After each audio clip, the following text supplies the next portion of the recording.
much old money, know it's noodle like pasta. Just might cut the dread short and go Mad Max off shotters. We ain't got a workout plan, but for that weight feds watch us. You are now tuned in to a new episode of This Is For The Cool. What I need y'all to do now is hit that like button, subscribe, and don't forget to hit that notification bell. You are now tuned in to This Is For The Cool, and I got some more nice content for y'all. I know y'all been missing me. I got you. It's 6 guards you should keep a tab on heading into this season. One being Damian Lillard. I think Dame went through a lot last year. They was looking nice in the beginning of the season. They was looking nice. I'm thinking like, oh man, they gonna make a nice playoff run. They might just make it to the finals. You know, the shots Dame can hit and the type of attention Giannis attracts, this might be one for the books. But y'all fired Griffin for whatever reason. I don't even know. I don't even understand the move. I'm not gonna say I don't know why y'all did it. I just don't understand the move. Why fire Griffin? They got y'all in a great place. Y'all playing nice ball. Even as y'all struggling between who's going to be that guy for the Bucks. Is it going to be Giannis? Is it going to be Dame? Y'all was struggling with that a bit, but was still coming up with dubs. Y'all was still getting the wins, bro.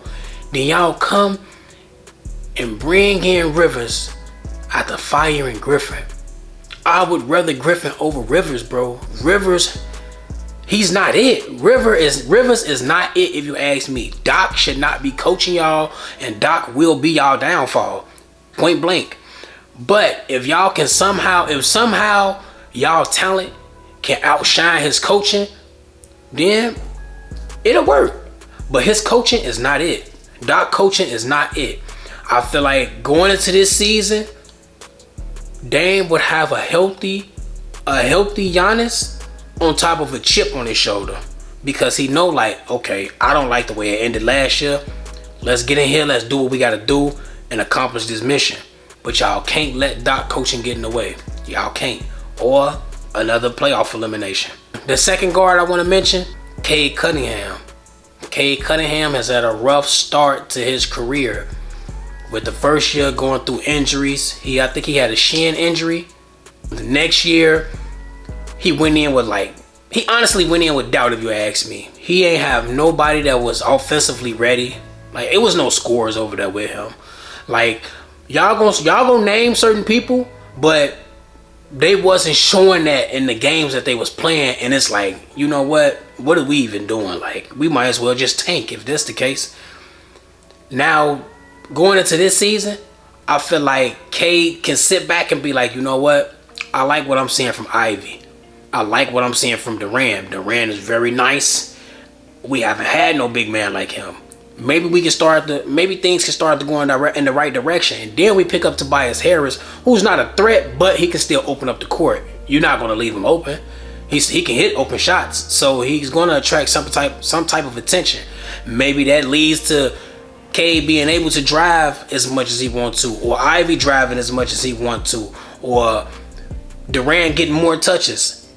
Either way it go, Cade can look at this team as being his best opportunity out of the time he's been there. And I'm not saying they're gonna make a championship run or nothing like that, but I do see some type of success, whether it's, you know, them finishing in ninth. That's a success from coming from where they finished last year. Either ninth or in the playoffs. So y'all get to make it to the play-in or the playoff.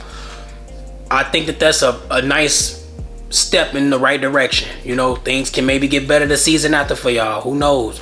But Cade Cunningham, don't be surprised if he is an all-star next year. This season coming up. I can see him being an all-star this season coming up. Another guard, Josh Giddey. He's in a good situation.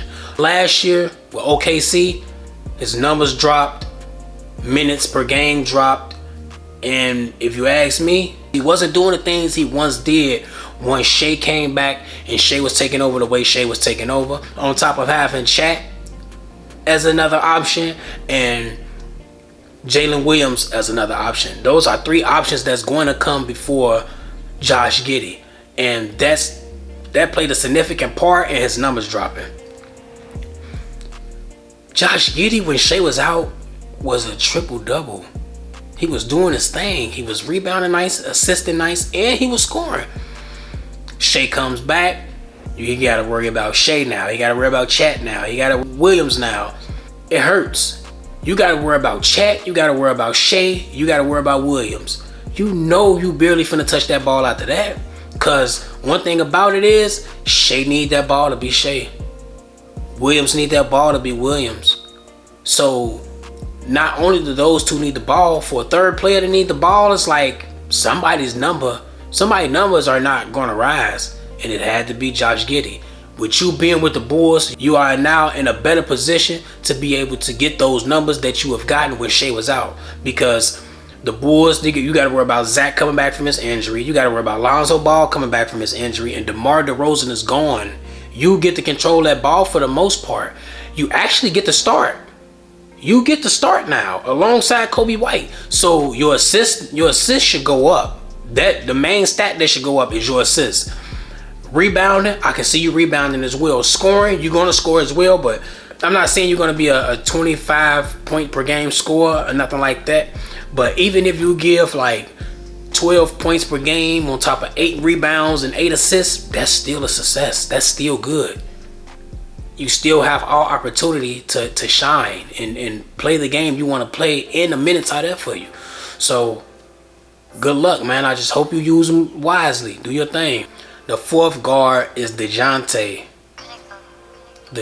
Murray. With you going to New Orleans, I feel like that is the best for your career. That move right there is the best move you can make in your career so far. Because you get to leave the Atlanta Hawks, where you had to share the point guard position with a nice point guard. A lot of people are not going to say that Trae Young is an elite or a nice point guard because of his success in the playoff, or because of the fact that he doesn't have any rings. When in reality, his numbers show that he's an elite point guard. He's averaging 20 plus points and 10 plus assists for his career so far. That's very good. A lot of point guards y'all look at as being so elite are not even point guards. They're just undersized shooting guards. A point guard is a guard that can share the ball and get his team going. Trae Young averaging 10, 11 assists. What do that sound like to you? On top of 20 some points. It sounds like he's getting his team involved with them 10, 11 assists.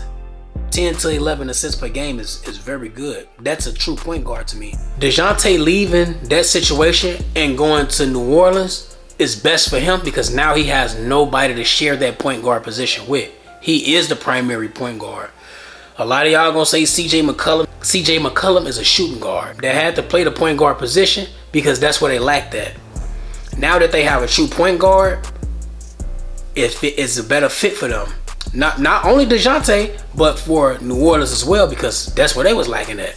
So now DeJounte get to come over there and his numbers get to go up as far as assisting and scoring and rebounding. He get to do what he does now. And it's still, he's still a defensive player. He played both sides of that ball, so he's a good two-way player for them. So that's a great pickup. I feel like this will be his best season of his career. This upcoming season will be his best season of his career. Watch out for him. Number 5, Brandon Miller. Brandon Miller didn't have too much success on his shots falling last season. But I feel like with him being with the team he's with, which is Charlotte, and having a point guard he has, which is LaMelo, puts him in an even better position now that his rookie season is out the way. Rookie season is out the way. Maybe more shots fall for you, and you still have opportunity for those shots, because guess who's your point guard? LaMelo, a point guard that's willing to pass the ball. So you still get to get your good looks. The thing is, knock them down this season. If you're knocking down your shots this season, it puts you in a better position to showcase your talent and also become an option. Maybe you become 2 option, 1 option, 3 option. You will become an option. As long as your shots are falling, you putting yourself in a better situation. And I feel like knowing how your rookie year went, wasn't the best, but you still finished 3rd in rookie voting. Rookie of the year voting, you still finished 3rd. I feel like that's enough going into the new season with a healthy LaMelo being like, you know what, I got it now. The game is going to naturally come to me, and I'm just going to take what I'm given. You do that, it's gonna work out for you, bro. But don't be surprised if he's going off this shit and he's doing some incredible things, because I feel like he gonna have a nice season. I feel like a nice breakout is coming for him. I don't know if it's gonna be early in the season or the middle of the season. Now this is the last guard on the list. Reed Sheppard. Reed Sheppard. I feel like he was a good pickup for the Rockets. He has a lot to offer to the Rockets.